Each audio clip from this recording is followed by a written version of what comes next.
तर नमस्कार मित्रांनो. आता हिला इथं खायला ठेवलं आहे आणि पलीकडच्या पाटीत पाणी ठेवलं आहे. आता हिची व्यथा मी सांगू नये तुम्ही ऐकू नये. ती रात्री दूधच पिली नाही आणि सकाळी पाऊण लिटर दूध पिली फक्त, त्याच्या पुढं पितच नाही. ती काय करते, तोंडात जरी दूध ओतलं ना, तोंड असं बंद करून ठेवते आणि मग दूध सासून सासून इकडं साईडने गळतं दूध, पण ती घोटतच नाही. तिला बळच पाऊण लिटर दूध पाजले. बघू संध्याकाळी जर जास्त पेली तर, म्हणजे रात्री तर काल संध्याकाळी तर पेलीच नव्हती, पण आज संध्याकाळी बघू जास्त जर पेली तर. सकाळी बळच तिला पाऊण लिटर दूध पाजू घातले आणि ती खात पण नाही, कारण की आतापर्यंत आपण तिला पोटभर दूध पाजलं ना, त्याच्यामुळे ती खायचं म्हणजे एवढं काही शिकली नाही. थोडं थोडं खाती, पण लहान वासराचं कसं जास्त खाऊन जमत नाही अचानकच. तर त्याच्यामुळे बघू, तिची तब्येत आता खराब तर होणार आहे हे तर नक्कीच आहे, पण तरी आपण दुसऱ्या गाईचं दूध पाजतो तिला. चला, तिला सोबत इकडं हिऱ्याला आणलं आहे, म्हणजे हिऱ्याचं बघून वगैरे खाईन आणि ती सारखा आवाज देते. आज गुरं सोडले नाहीत, कारण की 2-3 दिवस झाला आभाळ येते, आभाळाचं वातावरण आहे ना, तर त्याच्यामुळे इथं जो कडबा आपण आणला होता ना, तर तो कडबा कुट्टी करून मध्ये टाकला आहे. इथल्या कडब्याची कुट्टी करून तेव्हा तिकडं शेडमध्ये ढिगुरं घातला आहे, तर त्याच्यामुळे हे गुरं घरीच होते. ह्यांना वैरणीची कुट्टी खायला टाकली होती.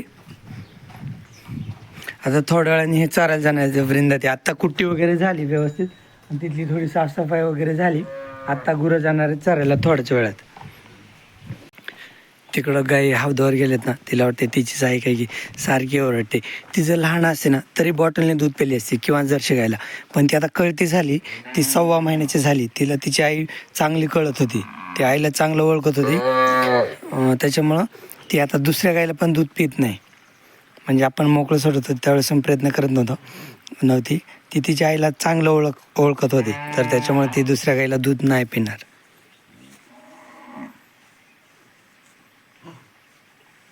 तिकडं हौदाकडे बघते, तिला वाटते ती माझी आई हौदावर गेली की काय पाणी प्यायला. हे रे, हा लाल का घास तर लय लोळला आहे. ह्याला पण आता तोडायला चालू करायचं आपल्याला. आजपासूनच सुरू करायचं लाल का घास, कारण की लय एकदा लोळला ना परत ते खालची पानं खराब होतात आणि सगळा घास लोळतच जातो. ह्या गुरांना सोडलं आता पाण्यावर. आता पाणी पिऊन हे चरायला जाते. खिरीचं पाणी पिऊन झालं काय, त्या चालल्यात चरायला. आता चालू आपली कुट्टी करायची. आई पुढं कुट्टी गोळा करते, घरच्या गुरांना कुट्टी खायला टाकून घेऊ. मी हिला धुवून घेतलंय. धुवून ती उन्हात वाळल्यानंतर तिला गव्हाणीला आणले. हिऱ्याला राणीच्या जागा बांधले. हिऱ्या खातोय. हिऱ्याचं बघून ती पण खायचा प्रयत्न करीन. हे बघा, थोडं थोडं खायचा प्रयत्न करते. तर त्याच्यामुळं आपण हिला इथं बांधले. मी आज गव्हाणीला तिला पहिल्यांदाच बांधून ठेवलं, कारण ती अशी पण इकडे यायचीच गोट्यात, पण आता जरा त्या पुढच्या वासराचं बघून थोडं खायला शिकन. नंदिनी, हे बघ इकडे मध्ये बघ, तिथलं नको, इथं मध्ये हो. थांब, तुला तोंडाली ना असा ढिगारा करतो बरं इथं तिच्या. असं हा खो इथं. हां बघ, खा बरं तू एक पान. खायला लागली रे, दूध तर पित नाही ती. खाल्लेलं चांगलंच आहे. आता होणार काय तुम्हाला सांगा, तिची तब्येत खराब होणार आणि तिला ढेरी सुटणार, म्हणजे जंत झाल्यासारखं होणार. बरगाड्या बाहेर पण येणार आणि खालून पण ढेरी होणार तिला. असं होणार, कारण की लहान वयात खाल्लं ना वासरे तर तसं होतंच त्याला. बघा रे, गुरांचं बघून खायला लागली, म्हणूनच तिला इकडं आणलं गव्हाणीला, की ती स्वतःहून खायला लागेल. नाही तर तिथं तिला तोंडात द्यावं लागायचं. पण ती आता पुढच्या हिऱ्याचं बघून खाते. आता तिची उंची गव्हाणीला नाही पुरली तर ती उडी पण घेणार गव्हाणीत पुढचे पाय टाकून खाईन. पण खाऊ द्या, कशी तरी खायला लागत आहे. छान, तब्येत तर खराब होणारच आहे तिची. बाकी इकडं मेंढासच्या पलीकडून हा बगीरा, हा खोंड आहे. तर ह्याचं नाव सजेस्ट केलं होतं, त्याच्यामुळे ह्याचं नाव ठेवलं आहे बगीरा. आणि इकडं आई धुती स्टॅलिनला काल पण धुतलं होतं आणि आज पण धुतलं. आता तिला पहिले 1-2 दिवस ना आपण गरम पाण्याने धुतो, म्हणजे हे बघा, ही मांड्याची सूज वगैरे ना, जरा सूज वगैरे कमी होईल, त्याच्यामुळे सुरुवातीला तिला गरम पाण्याने धुवायचं, मग नंतर कधीतरी आपलं थंड पाण्याने धुवायचं. आता ते बघा, तिला खाली अल्फा सुजला आहे ना, तो अल्फा पण म्हणजे गरम पाणी थोडं मीठ टाकून गरम पाण्याने धुतले ना, तर त्या अल्फ्याची सूज पण कमी होते, कासेची सूज कमी होते. पहिली वेळेस वेली ना, तर त्याच्यामुळे मग कासेची सूज वगैरे कमी होते. ती मेंढ काशीच आहे, म्हणजे तिला कामापुरतीच कास राहते. जेवढं दुधाची कॅपॅसिटी तेवढीच कास राहते तिची. एक 15 लिटर तरी अंदाजे दूध देईल ती. आई ब्रश करते त्याच्यामुळे कशी शांत थांबली. चला आता मित्रांनो, मी बैलांना घेऊन जातो, ऊस आणायला नेतो बैलांना. तळ्याकडून थोडा ऊस आणतो गुरांसाठी.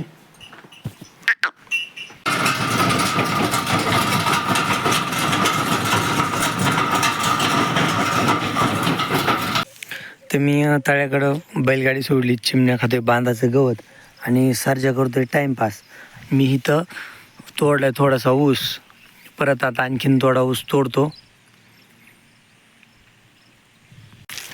तर मित्रांनो, बास नाही आवडत ऊस, म्हणजे थोडा थोडा टाकायचं. यावर्षी नेपियर पण भरपूर आहे, पण तरी पण ऊस थोडा थोडा चालू करायचा. एवढा ऊस बस, हाच 2-3 दिवस पुरवायचा, म्हणजे फक्त ऊसच नाही टाकायचा गुरांना खायला. चला गाडी पॅक करून घेतो आता. चिमण्याला पुढं होतं ते मागं बांधले. आता चाललो घरी. ऊस बैलगाडीत ह्या साठ्याबरोबर ऊस घेतला बैलगाडीत आणि आता चाललो घरी. मी ऊस आणेपर्यंत गावरांगोरात चरून पण आले. हिऱ्याला राणी जागेवरच इथं बांधले. हारण्या तिथंच आहे गव्हाणीला. आज हारण्या घरीच होता आणि गंगा इथं बांध.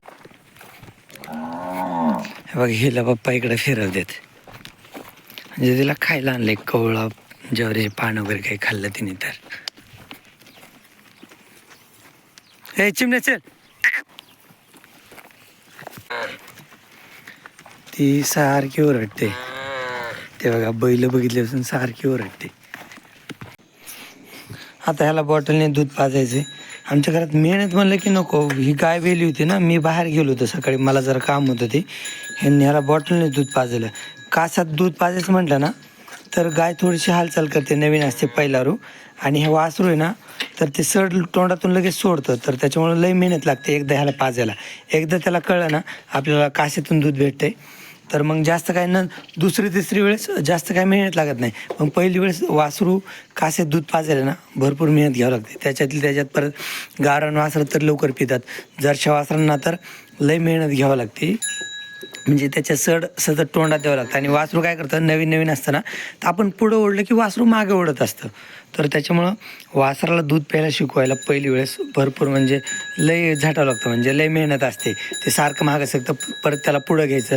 एक तर उभा राहत नसतं व्यवस्थित, ते पडत असतं सारखं. तर त्याच्यामुळं पहिली वेळेस दूध पाजताना वासराला लय मेहनत घ्यावी लागते. आणि ती मेहनत कोणी घेतली नाही म्हणून त्याला असं बॉटलने दूध पाजायची सवय लागली. आणि नंदिनीचं तर असं आहे की नंदिनी गाय जवळ गेलं तरी नंदिनी, तिला तिची आई माहिती, तर त्याच्यामुळे ती दूध दुसऱ्या गाईला पितच नाही नंदिनी. तर त्याच्यामुळे त्या खोंडाला आता ह्यांनी बॉटलची सवय लावली पहिल्या दिवसापासून.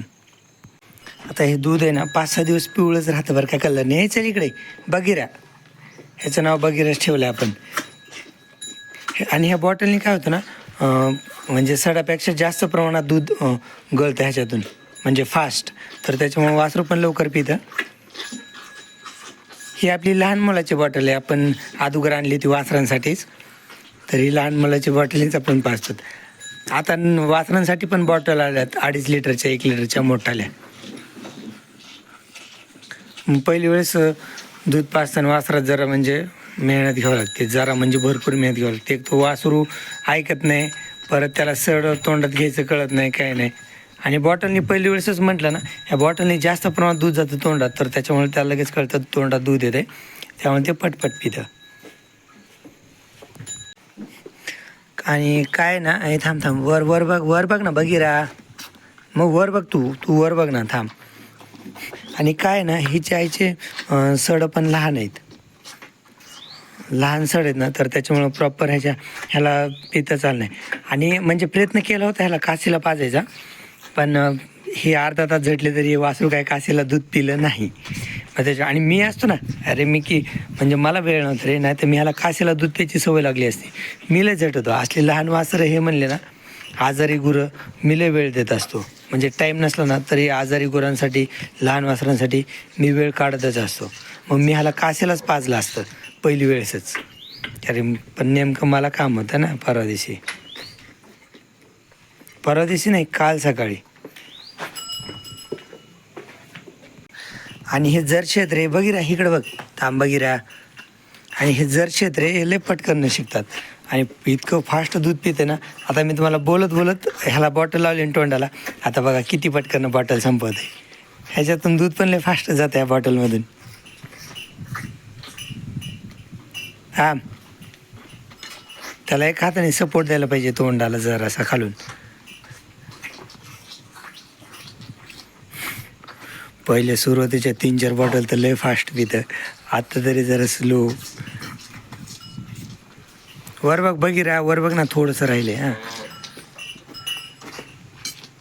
मग संपली पण बॉटल, रिकामी केली त्यांनी. इतकं फास्ट पितं ते. आणि चला बाकी आपली ऊसाची बैलगाडी इथं आणून सोडली. एवढा ऊस आणला आहे मी गुरांसाठी. हाच 2-3 दिवस पुरवायचा, म्हणजे नेपेर पण भरपूर आहे. नेपेर टाकायचा आणि एक टाईम ऊस टाकायचा. आणि इथल्या कडव्याची कुट्टी करून तर मध्ये टाकली. आता गोट्यातले कामं झाले सगळे. आणि आता त्या शेताचं दूध तर आज नाही, म्हणजे दूध काढायचं माझ्याकडे असतं शेताचं, पण आता शेतच नाही राहिली. तर फक्त ते बघा नंदिनी ओरडती, तिला दूध पाजायचं आहे. आणि आता नंदिनीला तर बळच दूध पाजावं लागेल रे बाबा. हे बघा, तिला पण ती माती खाते ना, त्याच्यामुळं हा हिरवा कापड बाजूने टाकला आहे. आणि हिरवा कापड बाजूने टाकून तिला त्याच्या मध्यभागी बांधले, कारण तिने माती खाऊ नये म्हणून. म्हणजे तिथं अगोदर मोकळी होती तेव्हा माती नव्हती खात, पण आता भूक लागली ना तर तिला काही कळत नाही, तिला थोडी थोडी माती खायची सवय. तर त्याच्यामुळे ती आता जास्तच माती खाते मोकळी सोडलं. त्याच्यामुळे तिला मोकळी सोडायचं नाही, काही नाही, असंच माती खाणं म्हणून हे मॅटवर राहून द्यायचं तिला. आणि ज्यावेळेस टाईम भेटेल त्यावेळेस मग गव्हाणीला बांधायचं, गुरांचं बघून खायला शिकल.